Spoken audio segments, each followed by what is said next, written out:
Because my last social media book got named by Lifehack to be one of the top 20 business books to read in 2016. Very cool. Hey, good morning, mediums. Welcome to another episode of Live here on Keystroke Medium. This is season 2, episode 33. I am Josh Hayes here with my co-host Scott Moon, and today Gail Z Martin, the best-selling author of the Chronicles of the Necromancer and Deadly Curiosities series, joins us to talk about her writing journey. Gail, welcome to the show. Thank you for having me. I'm thrilled to be here. You were mentioning just right before I read the intro that you're putting out a nonfiction book, so you're branching into both fiction and nonfiction. Go ahead.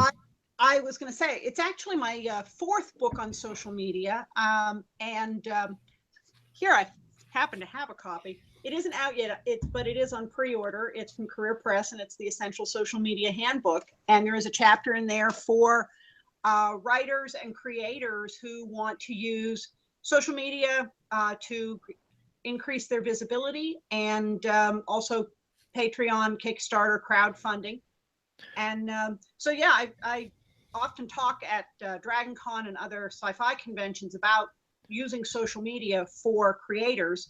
And my previous book, 30 Days to Social Media Success, got named by Lifehack to be one of the top 20 business books to read in 2016. So yeah, that's kind of my secret life when I'm not writing the secret second career path life of a writer. You got to do it all.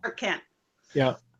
That's funny. Normally you have a regular real life job, like a 9-to-5, and writing is your secret life. And she has a 9-to-5 writing job and another secret writing life. So it's the secret life. The secret life. It's starting to get a little bit secret. Super. Actually, write some fiction, some nonfiction for people, strictly nonfiction, and that is secret because I can't talk about it. Yeah, nice. That's super secret. We like super secret. We like to talk about super secret. Yeah. Yeah. Super secret's kind of our gotta make it disappear. Yeah. Hey, JR. Hey, Lauren. Welcome everybody that's watching live. Everybody that's listening to the feed. Thanks for coming and listening. Gail, we'll start off the interview with, if you would, tell us a little bit about yourself and your writing or how you got started.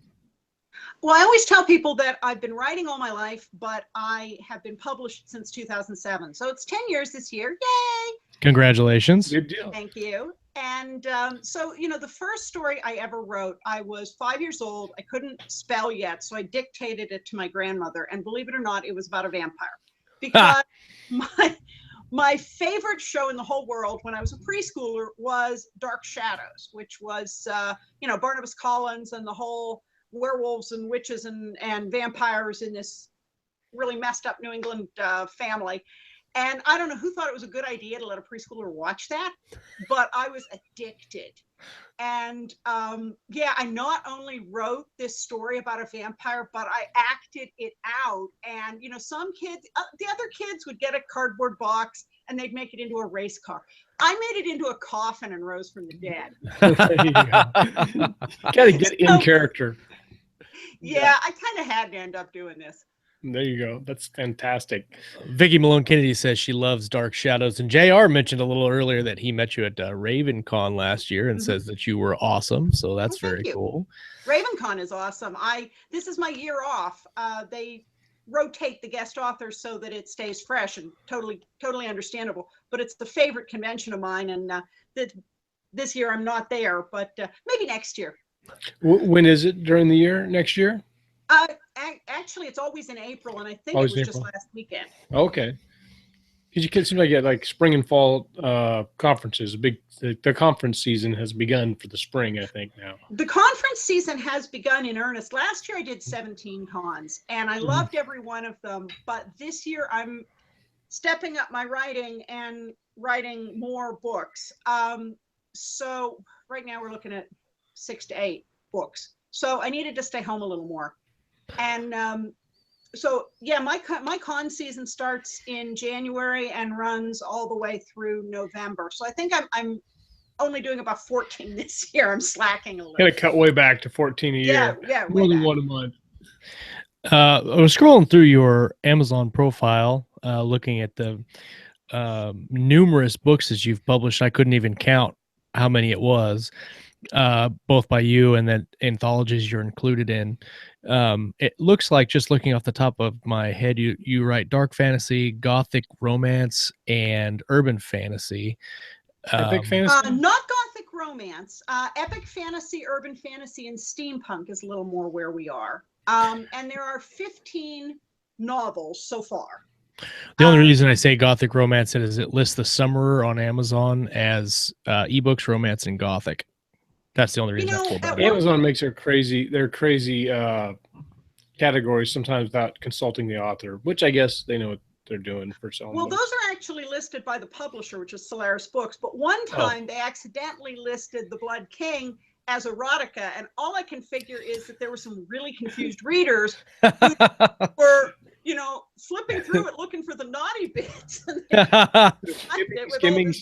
Skimming. Yeah, there's no naughty bits in here at all. This sword fight must be what they're talking about.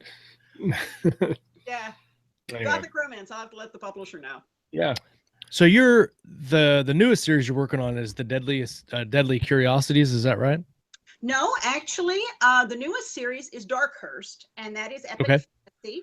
The first book, Scourge, comes out in July. We're just putting the finishing touches on the manuscript now.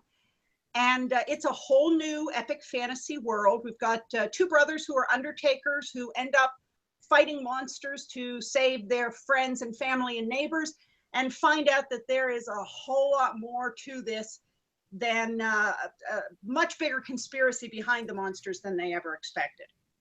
So I'm excited. It's very different.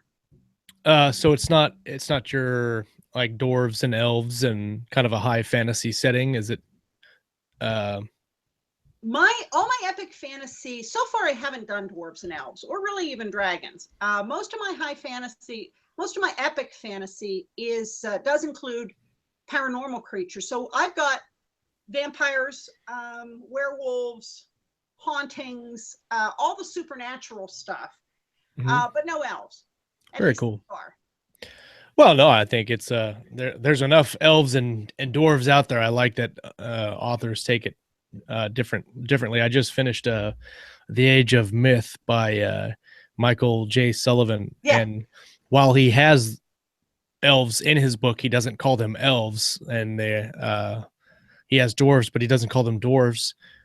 And it's very interesting to see how he created that world, and you can read through it and say, oh, okay, that's what that is, but he doesn't actually come out and say it. Well, and I take a similar approach with my vampires and werewolves. And by the way, shout out to Michael, because he's a good friend of mine, and I truly admire his work, and he's a wonderful guy. But for example, in my Chronicles, the Necromancer series, my vampires are Vaishmaru. And I did that, and my shapeshifters are Virkin. And I did that because I wanted people to take the characters as themselves instead of coming to it with a preconception of, well, vampires must be this. Because while I respect the traditional tropes and the lore, I wanted to change it and make some significant revisions. They do not sparkle. But I do things a little differently, and I wanted people to come to them with an open mind. Right. I think you mentioned that vampires don't sparkle. It's funny that I think the Twilight, correct me if I'm wrong, I'm not a huge vampire reader, but I think Twilight is the only series that they sparkle in. And now every time somebody writes or comes up with a vampire book, they're like, they don't sparkle. And I'm like, it's 4 books, you guys. How many vampire books from the creators of from the beginning of vampire lore? There's 4 books, and now every time you mention vampires, you have to say they don't sparkle. Vampires are there. It's like vampire shows are almost generational, because like in my generation, it was all Anne Rice. Anybody knew anything about vampires was reading Anne Rice, and now if you ask, people might not know Anne Rice as much if they're into Twilight, because it's different. Much different. Well, yeah, I mean, Anne Rice and Karen E. Taylor and Tanya Huff all were really the pioneers with writing vampire fiction, and particularly vampires as relatable creatures, and not just, the Nosferatu or Bram Stoker Dracula kind of vampire. Right. And mine are relatable. They're not the love interests. They are quite able to be ruthless. they are and continue to be human, so they're just as ruthless as any other human. Which is pretty dang ruthless.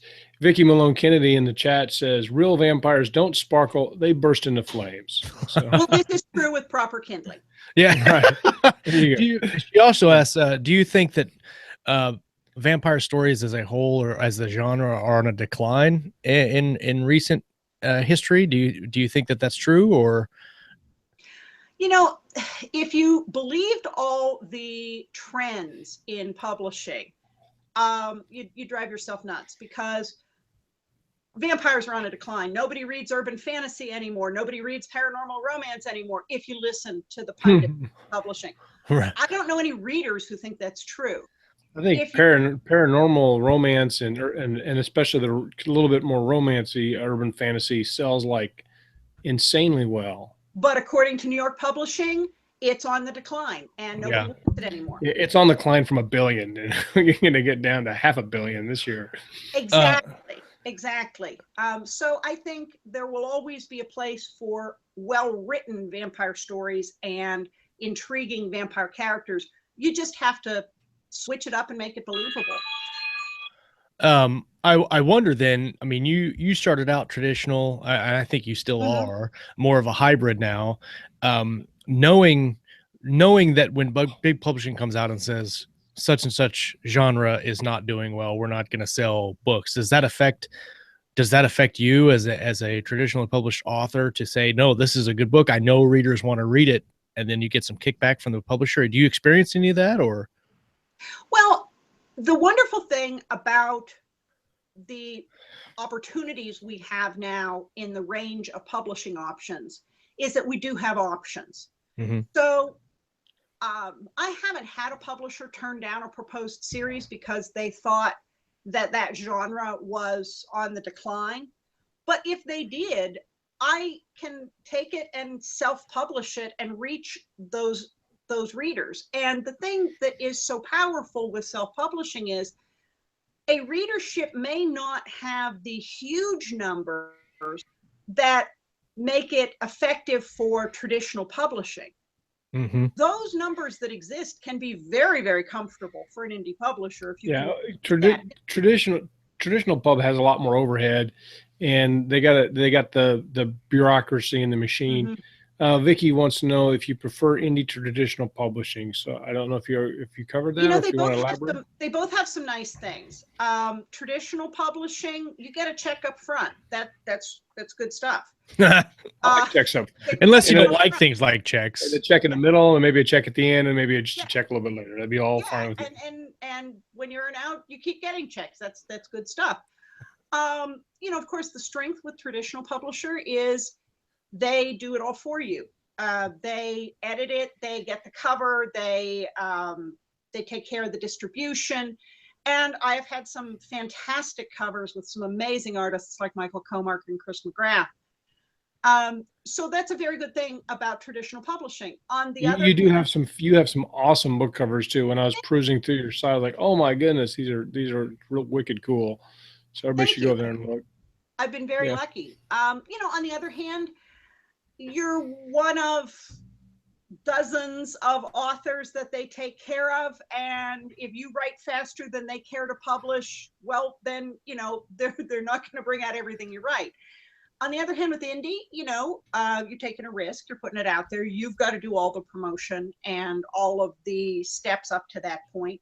But you can bring things out at your own pace, and you can bring out what you want when you want. So that's what I love about hybrid, and I'm including small press in there with the anthologies, is when you put them all together, it makes up for the weak points of any individual segment. And you just recently published a short story in Woodbridge Press's anthology, Journeys. Can you talk about that experience a little bit? Sure. Actually, I had two anthologies come out so far this year. Journeys was one of them, and the title says it all. It's all epic fantasy that's focused on a journey. And my story in there is actually a timestamp to the Chronicles, the Necromancer series. It takes place during the Blood King with one of my characters who went off on a separate errand. And we found out later the outcome of the errand, but we never saw him on the errand. And a lot of readers said, well, whatever happened to Cam? Well, this is what happened to Cam. And then, very nice. And then the other anthology is with the version books, and it's Baker Street Irregulars. And that is a non-traditional Sherlock Holmes story that I've set in my Deadly Curiosities urban fantasy series. And so that's kind of fun if you want to see Sherlock as a clairvoyant transgender woman in Charleston, South Carolina. I don't think you could have mashed that up anymore. I mashed that up and then name it Blood King 2, The Adventures in Erotica. There you go. There you go. That actually sounds interesting. And the whole time you're talking about the Sherlock Holmes, I was like, how could you mix this up and make it completely different? So it's, and I was thinking of all the different ways. And then you came up with quite a different angle. That's on very that, neat. I like that. And every story in that anthology takes a totally different riff on it. Oh, that's cool. I like riffing. That's pretty cool. And we've got David Gerald and Keith Candido and Jonathan Mayberry and Hildy Silverman in there. So that's a pretty cool anthology as well. It sounds like it. Do you have I know that you co-author or co-create with your husband. Do you guys work on projects that are traditionally published, or are you guys venturing into the indie realm? How does that work with your partnership? Well, we kind of do it all. All of our Iron and Blood series, the steampunk series, the Jake Desmond Adventures, is co-written with my husband, Larry and Martin, officially. But unofficially, everything is a joint project because we work full-time in this together and we're passing it back and forth. He's reading the latest edits to Scourge right now. But that's the name on the cover. And then we do short stories and novellas that are extra episodes to all of our book series. And the Storm and Fury Adventures are the steampunk short stories and novellas that extend the Iron and Blood series. That's also co-written. But coming later this year, we're going to have another series that comes out under Larry's name, the Salvage Rat series, and that is the space opera. And very cool. For the people who read the Origins Game Fair anthologies the last 3 years, we had stories in this world in those anthologies and said, I really love these characters. Let's make this a book series. Yeah. If you would have said Firefly right after Space Opera, then Josh would have done a happy dance. If I had to give you a tagline, a log line to describe the Salvage Rat series, it's Bonnie and Clyde meets V for Vendetta in a Firefly-esque world. Oh yeah. See, that's a tagline I get behind. Yeah. Coming later this year. Coming soon to theaters near you. Josh put the link in our live chat to the Baker Street Irregulars. 13 authors with new takes on Sherlock Holmes. Actually, just linking. Then I linked Journeys, and I was like, you know what? It'll be easier if I just link your author page. So I just linked your author page. It'll be in the description and the show notes also, but it's in the live chat if you guys want to take a gander. We're all about increased efficiency here. We're like a matter of fact, we should probably just change the whole show to Scott and Josh get efficient. And nothing would happen. That's like what's the one I saw the other day about the planet with no war and no strife and no air. Yeah. Yeah. Anyway, so I digress. We were talking about the anthologies and whatnot. I think it's really cool that you mentioned that almost all of your short stories are tiebacks to already established series or series that are coming. Was that a conscious decision on your part, marketing wise, or did you just, I want to write about these characters and go with it that way? Well, again, it's one of those circular things. The Deadly Curiosities series happened because John Oliver over at Solaris was doing an anthology that was magic, esoteric, and arcane, and said, hey, we'd love you to do a story for this anthology, but I want you to write about real magic, not that epic fantasy stuff. Right.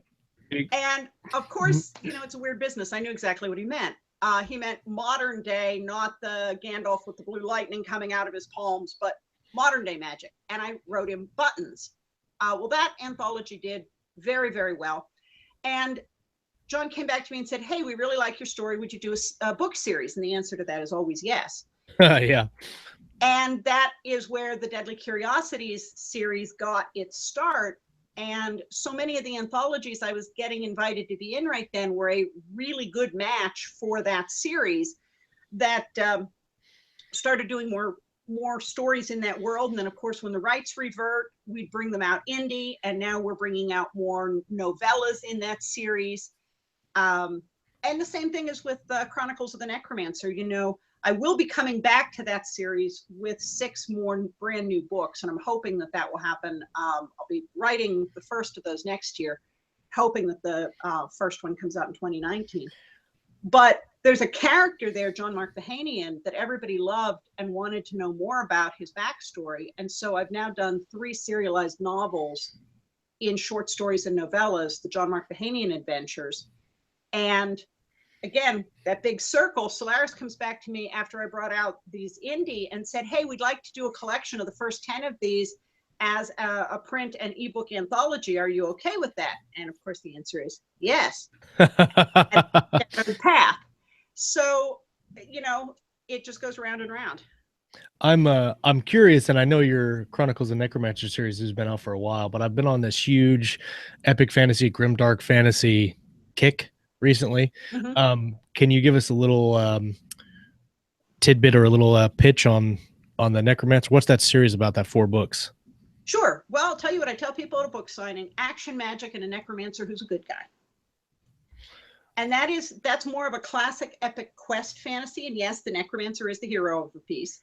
Okay. If you want something a little grittier and a little darker, a little Game of Thronesier, my Ascendant Kingdoms saga, which starts with Ice Forged. Kingdoms fall, magic fails, and the only guy who might be able to fix it just got sent to an Arctic prison colony. Ice Forged. Mm-hmm. Added it. And the Summoner is the first book in the Chronicles of the Necromancer series. Okay. I just added Ice Forged to my Audible list because that's where I do most of my reading. Well, thanks for mentioning that, because all the books are in ebook and Audible. I love ebooks, but I audio over the last 2 years have been my go-to reading format, just because I'm so busy doing everything else. And so it's not disappointing, but it saddens me when I'm like, oh, that book looks really good, and I go to Audible and it's not on Audible, and I'm like, oh man, I'm gonna have to wait. It's tough, and you know, where we live in Kansas, everything's spread out. So if you want to do anything, it's a 20-minute drive. You know, get some Gatorade. All right, it'll be 20 minutes there and 20 minutes back. Listen to a book all the way. Scott, you just sounded like the coolest robot ever. I'm just gonna throw that out seems there. to be a trend. What's wrong with my robot? I know. I have no idea what your robot is sounding robots cool. In Kansas. So I'd like to talk about a little bit about how you guys go about, how your husband and you go about your hybrid writing, if that's okay. Sure. Well, how do you guys, like, so if you come up, the cover that really intrigued me when I was looking through your the Iron and Blood, the Jake Desmond Adventures. Amazon has that as a steampunk fantasy. It kind of reminds me of the cover reminds me of what's that guy that wrote the Dresden Files? Jim Butcher. He wrote the Windlass. Yeah. Something. The Aeronauts Windlass. Yeah. So it kind of looks like that. I'm interested about the book because I like that kind of adventure. But how do you guys go about writing it? Well, let me give a shout out on the cover. That is also Michael Comark, the same one who did the first 3 covers in the Chronicles of the Necromancer series. And you mentioned Harry Dresden. The Deadly Curiosities Urban Fantasy series has the same cover artist, Chris McGrath. Oh, very cool. Curiosities and Vendetta. It's a very small world out there. How do we go about it? Well, first, we've got to come up with the concept for the series. Whether we're doing it indie or pitching it, it all starts with a concept. Fortunately, we do a lot of really long... Somebody's calling you. Phone ring. Hold on. That's a publisher calling with your $1 million book deal. I'd do that same thing. I'd be like, what does that sound? Oh, that's a hardline phone. And we still have one of those? What's that sound? That's weird. I thought we canceled the hardline. What's funny is I have my wife wanted to get a hard line last year. She's like, we got to get a hard line. So like if the kids are ever home alone, they can use the phone. And I said, yeah, but Jace too. And she was like, yeah, we got one. So now we have one and it rings all the time. I don't know who has the number because I don't even know what the number we moved is. my oldest daughter into her apartment. And as we were, helping things set up, she said, I don't know what all these things are in the wall. Those are plugins. That's awesome. 24. What does she need a landline for? She'll never have a landline. What is this big thing with the curly dial on it? That's kind of steampunk looking. Somebody paint that. That was Grandma's antique phone. They thought it was the coolest thing in the world when they were little. Right. Yeah. Old. Yeah. Yeah, I didn't have the heart to tell them that when I got married, she still had a party line. But no, you asked about process. So we start out coming up with the concept, and fortunately, we have reasons to take very long car drives. We were either driving up to see our one daughter when she was at Penn State, or our other daughter at Chapel Hill. Now we've got a son going to Purdue, so lots of car drives. And I'll take a tablet, and whoever isn't driving gets to take notes because it's awkward to drive and take notes. And in some places it's illegal. Yeah, probably. And we'll just talk it out. And if you spend 11 hours in a car, you can we've gotten 3 books outlined that way because it's 11 hours one way. And otherwise, one of us just sleeps because we work together. We live together 24/7. There isn't a whole lot else to talk about. Hey, look at that barn. And this way we come out of it with a bunch of outlines. And then we always count telephone poles and stuff while you're driving, like I did when I was a kid. License plates. Yeah, count license plate. So car drives. And then from that point, usually we may sit down and flesh out the characters, flesh out some of the plot. I'll usually take the first stab at putting words on paper, and then we pass it back and forth and refine it. And if I get stuck, or what'll happen is I'll get about 2/3 into the book and go, okay, I know where we're headed, but I need a little something to get there. We go take the dogs for a walk, and by the time we get them around the block, we've usually figured it out. And then once you have that concept and that idea down and what you want to write about, how does the actual writing go? Does one of you guys do the beats and then you go through, another one goes through into this narrative, or you combine the work? We pretty much combine it. I mean, it gets passed back and forth, and regardless of who starts it and who adds to it, we've been completing each other's sentences now for a long time. So we'll be married 30 years in September. So that's awesome. Josh, thank you. So it's we're pretty good at this by now. That's usually because I can't complete my sentences. I'm kidding. You caught me way off guard with that, Scott. Josh completes my sentences all the time. There you go. You complete me. You complete me there. Thanks, Keystroke Medium. First up, blush. Do you guys also write separately as well, or?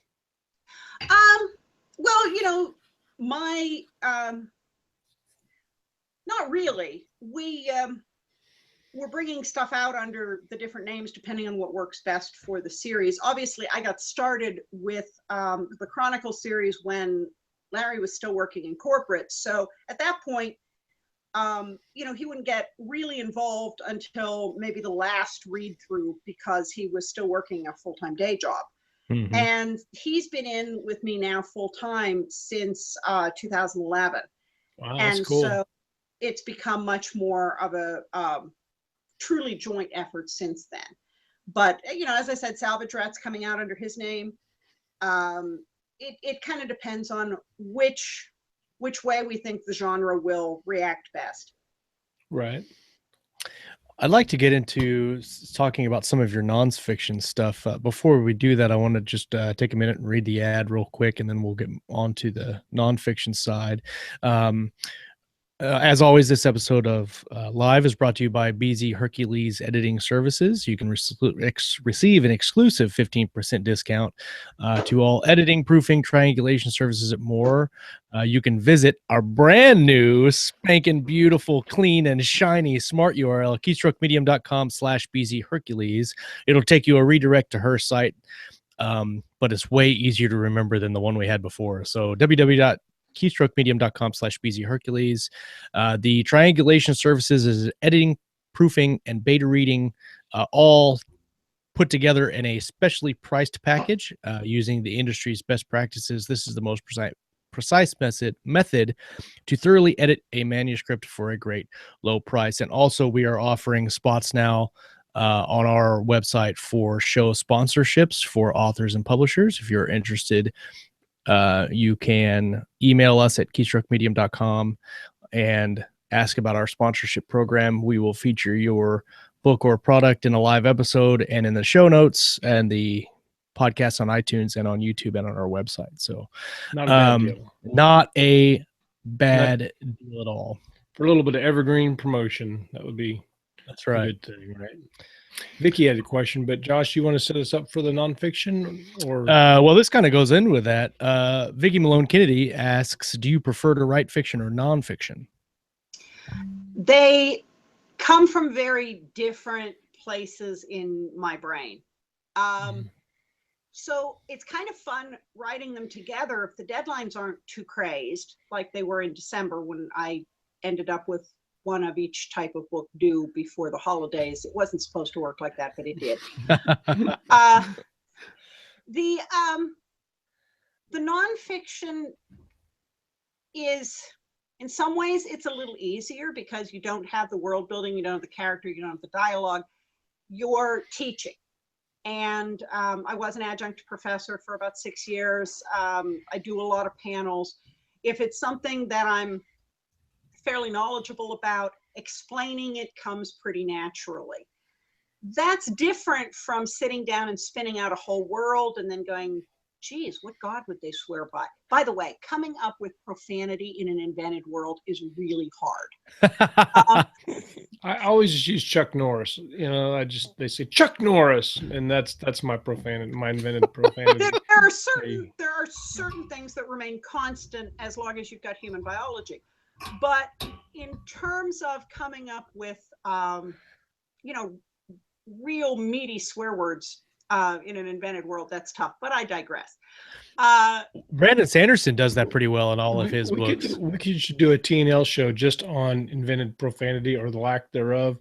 I had Keith Mickelson did my last audiobook, and he won't say certain words, and I had to take them all out or change them. And what I realized is usually I can just take them out, and the dialogue's just the same. So, but no, that'd be an interesting topic for our Thursday night show. Well, the difficulty about it is getting it visceral, right? Because the reason, and I'm talking about beyond just the common profanity. When you're talking about, especially when you get into religiously oriented swears, right? If it isn't a belief system that if it doesn't exist as a belief system, it's hard for you, the reader, to get the visceral gut punch of something that is perhaps disrespectful, maybe blasphemous, because it doesn't really exist. As opposed to something like that in the real world where you just cringe. Even if it's not your tradition, you cringe because it's uncomfortable. That's probably the hardest. The characters will react to it, but you're not going to get the same hit for the reader. And that gets kind of interesting to try to work around. Yeah, because you have like varying levels of curse words. Sure. You have DNH, and then you kind of progress until you get to you say bullshit or shit. But those, once you get above that level, you get in kind of a different area where you're not allowed to do that. Or you have problems like in The Way of Kings, where I'm not sure there are bulls in The Way of Kings, right? Because they have completely different. Oh yeah, that's so right. It'd be kind of dumb to say that. I made up profanity in fantasy or sci-fi. To me, is almost always if I bounce out of a book, which is extremely rare, it's almost that. It's funny that you mentioned that because I never thought about it, but that is one of the most irritating things to me is badly done. I don't just, it always rings false because it really, for all those reasons you just said, it is one of the harder things to convey. One of the ones that you can create, all of my epic fantasy series have very different religious systems in them. And of course, people are going to swear by their gods. So it's the equivalent of taking the Lord's name in vain. Mm-hmm. That's going to be natural for them, but it's not going to hit you because it's not a real thing. Where historically that's been a very creative and very controversial way of swearing, with varying levels of profanity. So yeah, it gets pretty interesting. Fortunately, most of our profanity goes way back into the 1400s. So, you can say all the big ones. I've always wanted to do like the research on where these words came from and then why they became profanity. Yeah, well, a lot of it was the Norman conquest because they are the Anglo-Saxon peasant word for things. And the Norman French cleaned that up. And so that's the difference between manure and shit. One is polite and one is not. One was the peasant's word, one was the aristocracy's word, and you can spin that out to all the rest of them. The one that gives me the most trouble, though, is hell, because it is such a perfect swearing construction, and it's so tough to fit anything except the F word into the same construction. Right. Yeah. And yet, if you don't have a Judeo-Christian religious setting in the book, or a Norse one, there is no hell. Right. And somehow throwing in the pit, the abyss, Hades, it doesn't have the same punch. Holy Pit just does not have the same. I do have this theory that most swear words, even real swear words, they're more forceful if they have like more abrasive consonants. They all end in like a K or a T or something like that, and they do have more. It's funny that you mentioned the pit because Brian McClellan, in his book, The Promise of Blood, which is a kind of an 18th century fantasy book with mages and black powder rifles, he uses pit as his language, as his hell. He uses his characters say, "What the pit?" And originally it was, or when I first started reading it, it was kind of jarring. But as you go through the story and you listen to it, it kind of makes sense, and then you get used to it. So, and I've done it. I've done it with Pit. I've done it with Abyss. I've done it with other things. But in the back of my mind, I'm always going, "Holy Pit, Batman!" That's what we should do. We should make it try to write with everything the way that they did it in the old Batman movies. Bam, bam, swat. Shazam. My new word at work is wonkadoodle. I use wonkadoodle for almost everything now, and I swear entirely too much, but maybe I'll just say wonkadoodle from now on. So your nonfiction looks like it's mostly, well, you have two now that are social media related. How did you get into doing nonfiction for social media? Well, on that other super secret side of my life, yes. My MBA is in marketing. I spent 17 years running corporate marketing departments, and my husband and I still own a marketing company, Dream Spinner Communications, and so and I've had that now for the last 14 years. So I understand the marketing piece really well, and have done it both for on the corporate side and for private clients for a long time. And when social media first was very new, back when the Summoner came out, I wanted to get into social media because my publisher was in England. A lot of my readership was international. I wasn't going to get to everybody's local bookstore. And it worked really well for me to reach readers. And other authors started saying, "Hey, how are you doing that? Can you teach me?"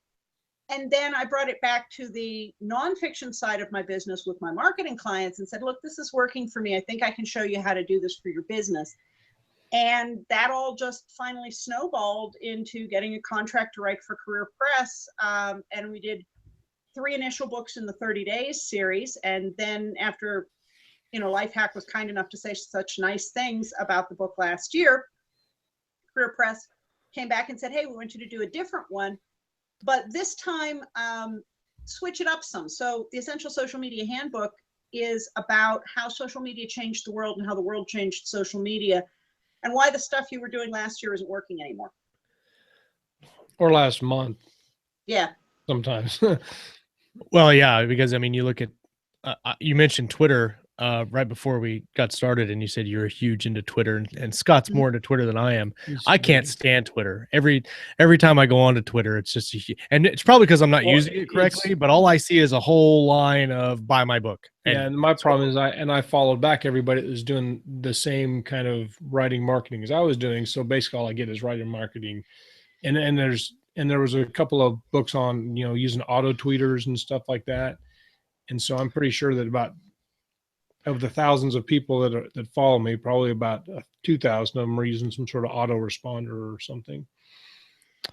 I'll do test questions and see if anybody responds. I'm sorry, go ahead. Oh, I just said that I'll put out questions to see if anybody actually answers it like a person, or if it's just falls into the machine. I love Twitter because for me, it's an ongoing conversation, and I do retweet a lot of my author friends' stuff. And Friday follow them, and we tend to retweet each other a lot because it's a great way to reach that overlapping readership. I live tweet several shows. I'm a huge Supernatural fan. I live tweet the new episodes. I'm very involved with tweeting with that fandom. That's a great idea. And it's something I really enjoy. And I live tweet Doctor Who. I was live tweeting Sherlock. I don't know if we're going to get any more of that. And so when you live tweeting, are you just like tweeting what you think, or your reactions, kind of like the People's Couch show or something, where you just tweet about what you're watching and get a conversation going? It's like watching the show with 1,000 other people on your couch. Oh, that could be fun. And it's the holy crap, did you just see that? Wait, that can't be. Oh my gosh, where are they going with this? And, it's a blast, but it also helps the show's Nielsen ratings. Mm-hmm. So if you're hashtagging and you're retweeting and liking and commenting, you can actually help your favorite show succeed and stay around longer because it factors into the Nielsen's. Does that really? I didn't know that. Does that work best for like a show that's like live, like I watch The Walking Dead, but I can't keep up with it, so I quit, and I'll binge watch it. But so if I go back and binge watch it all, that doesn't really help because I'm probably the only one binge watching it at 2:30 in the morning on a Tuesday. If you binge watch it and you use the hashtags, you'll connect with other people who are also loving the show. Okay. But to have it help the Nielsen's, I believe it matters that it's in real time as the show is airing. So, for example, Supernatural, we're on live. I'm East Coast, so it comes on at 8:00 in the evening for me. I'm generally still responding and in the conversation an hour later as it's rolling Central and Mountain and West Coast. And the folks in Europe have already seen it. So it's just this big mosh pit of going, oh my gosh, did you see that? And it's a blast. That's very cool. I didn't even really understand what hashtags were until like last year. And then when I finally understood it, I was like, oh, okay, maybe that's cool. And now I use them for the wrong things all the time. I just make up my own hashtags. Well, and I got to give a shout out. I have a guest blog post today on WinchesterFamilyBusiness.com, which is one of the biggest Supernatural fandom blogs. They're wonderful people. They do great analysis of the show. And I was very thrilled and happy to be asked to do it's actually my second guest blog post for them, but it's about season 12 and the Mary Winchester character, and it's out there today. So please read it and comment and tweet. Is it already? It's already up. It's already up. Okay, I'm gonna try to find it and put it in the called Reflecting Mary. The show notes. While I'm looking it up, I'm curious as to you've now written 4 books on social media. Do you have? Can you think of what's the top thing that authors are doing wrong when they're doing social media? I think it depends. I see a lot of beginning authors that don't talk about anything except their own books out there, and that's a mistake because there's only so much people want to hear. Get involved with a fandom, get involved with other authors, it's not a zero-sum game. So promote the authors you enjoy reading. Not only will that help them be able to keep on writing, but their followers may check you out because you retweeted it. So do it for the right reasons, but you may gain some people who follow you home, at least to the online equivalent on Twitter. Be out there, whether it's pictures of your dog or pictures of your, landscape, flowers, whatever it is. Give people an insight into your everyday life, because that's the way readers really want to connect with you. And then every so often mention about the new books. But if you're talking about other people's books and you're talking about stuff you love, that's the kind of relationship people want to have with you. You said it was called Super Reflecting Mary? Yeah, it's on Winchester Family Business. All right, it's now posted in the. It's up. Top post. I had to click through and find it, but it's now posted in the live chat, and it will be in the show notes as well after the show. Oh yeah, actually, I had that pulled up earlier, Josh, and I shut it all off when I started getting robot voice. So I don't have too many windows open. And Winchester Family Business just retweeted that I'm live on this show. Hey, there we go. Nice. That's awesome. Thank you, Winchester Family Business. We appreciate it. We need to do a Keystroke Medium hashtag. That's what we need to do. I just did that, but I don't know. I wonder if that would affect our ratings. What's people hashtagging during the show? Winchester. What's their the Twitter handle is I can tell you in a second. I think this is the I've copied and pasted more links during this show, which is fantastic. Yeah, and we'll need to make sure we conserve those for the show notes. I already have them in the show notes. Well, it's because you're like efficient. This is the efficiency mode. That's okay. The Twitter handle for them is WinFam Business, WINFAM, and then the word business, and that will get you to. There we go. WFP Supernatural. I'm gonna follow them and hashtag them right now. See, making progress. Our new show, Josh, will be Josh is efficient and Scott is wandering around stuck in the corner. Like, how do I get out of here? This place is very confusing. So that's me on Twitter, but I'm also on Facebook. I do a lot both on my own profile and on my Winter Kingdoms Facebook page. I have a fantastic street team that are the Shadow Alliance. And they have their own page, and then I do some video, not as much as I kind of get my moods, but I use that on Facebook and Twitter as well because Facebook boosts your reach organically when you use video. They really like video, and I'm on Goodreads, and that's where I'm pretty. And Pinterest. I'm very active on Pinterest, and I have boards on Supernatural and on abandoned places because it's cool, creepy pictures from all over the world of things that are rotting and decaying, and I use that in my writing. And does Pinterest send you like those alerts? We think we found something you would like to look on Pinterest. I get those all the time. So it'd be like showing you corpses and stuff. But then I also retweet some of the pins that capture my interest, of course, with attribution and with the link. That's really important. That just creates a whole new level of conversation because now my Pinterest is feeding my Twitter, inviting people back to my Pinterest and my Facebook, and it all just again goes round and round. I'm great on Facebook, not so good on Twitter. I'm probably on Facebook more than my wife would like to have me on Facebook, but sorry about that, honey. So to round out the show, we're coming close to the end of the hour now, and it's been a very insightful discussion on social media and your books. What you mentioned several projects that are coming out this year. What Oh, and really quick, while we're talking about social media before we move on, Yes, Preston Lay asks us about Instagram. Do you use Instagram? Do you have any thoughts of that? I haven't used Instagram or Tumblr personally. From a writing perspective, they tend to hit a younger, primarily female demographic. If you're writing YA, that is a great place to be.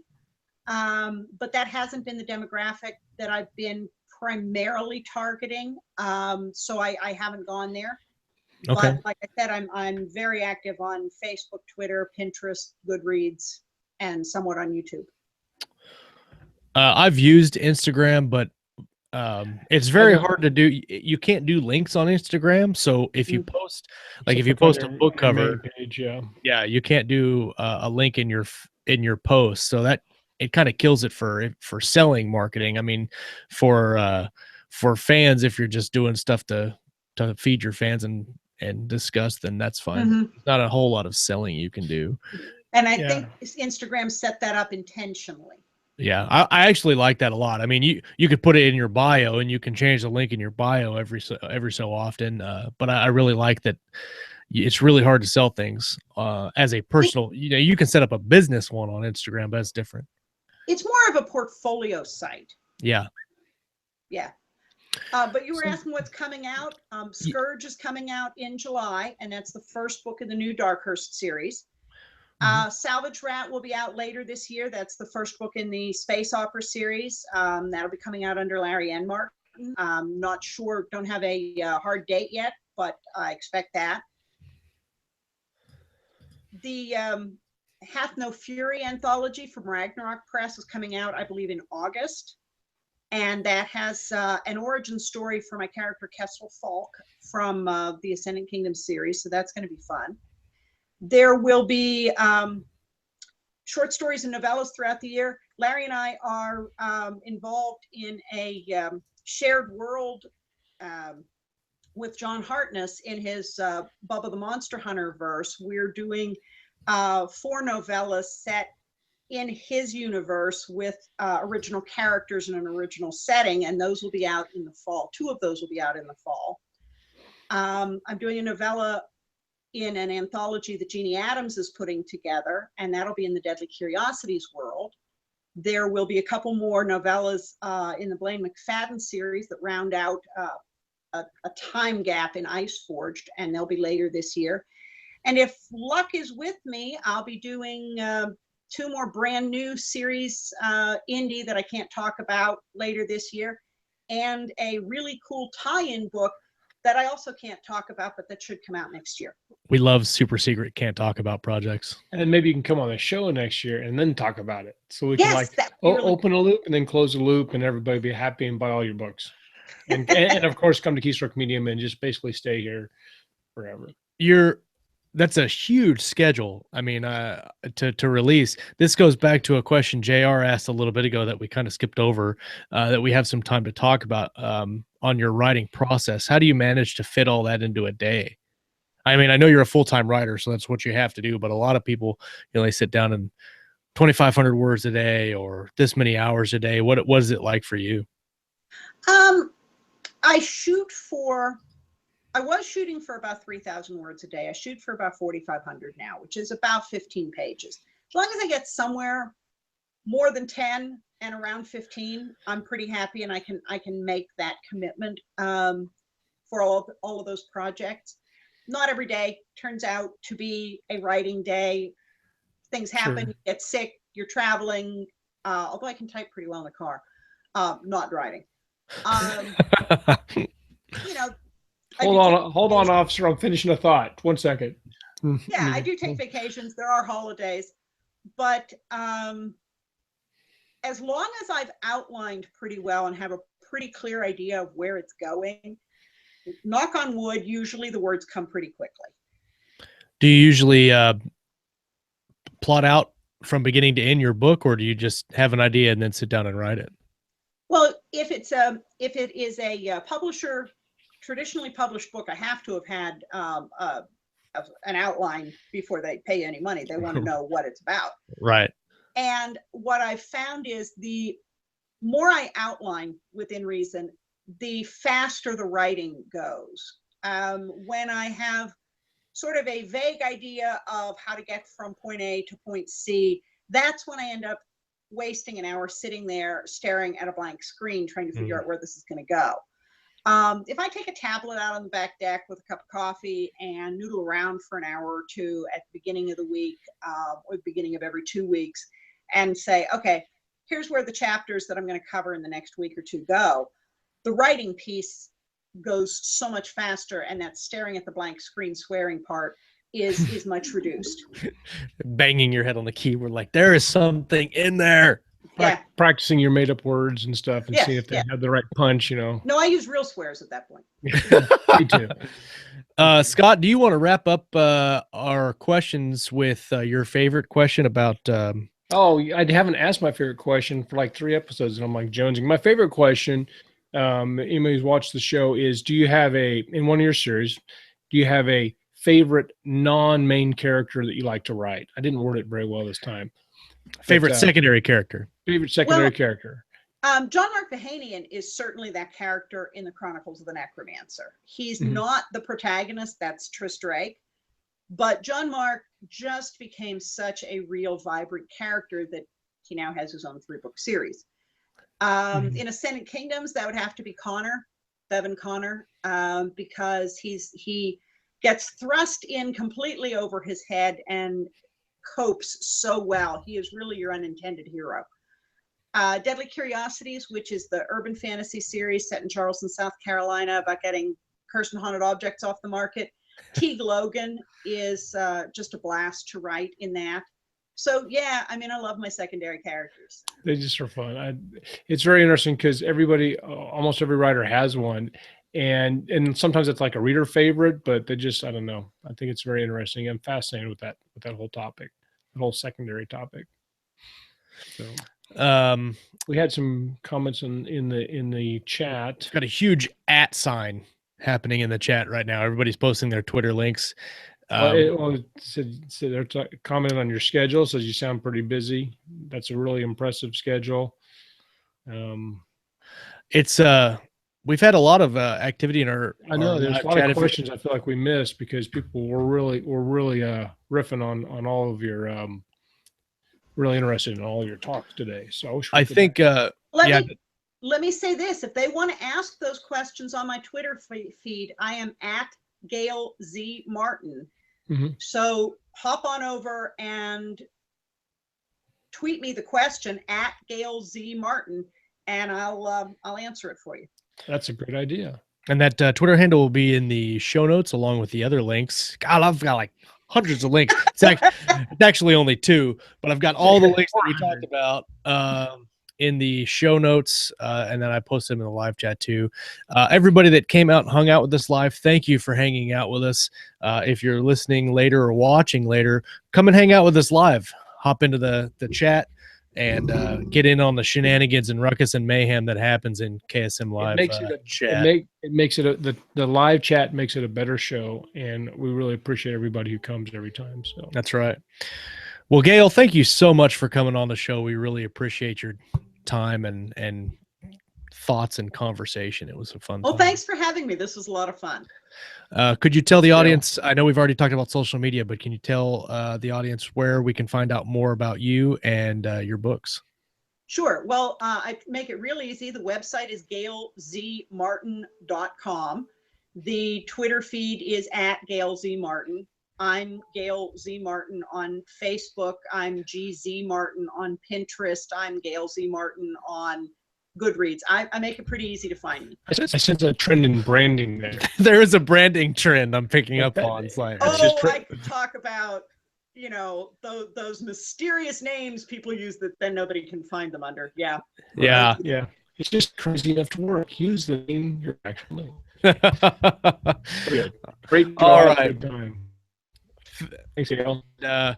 Everybody, we'll come back on Thursday. We have Mark Wandry, and actually it'll be kind of a weird episode on Thursday because the Smarter Artist Summit is going on right now in Austin. So Scott will be down there. Logistics, because it may be at some sort of barbecue bar or something on my phone. maybe in handcuffs. I have no idea what's going to happen with that. And you'll sound more like a robot than you do now. So thanks everybody for coming and hanging out with us. If you like the show, if you have any thoughts, leave them in the comments below. For Scott Moon, I am Josh Hayes. We have been live with Gail Z Martin. Be sure you come back and hang out with us next time as we talk about reading, writing, and everything in between right here on Keystroke Medium. You guys take it easy.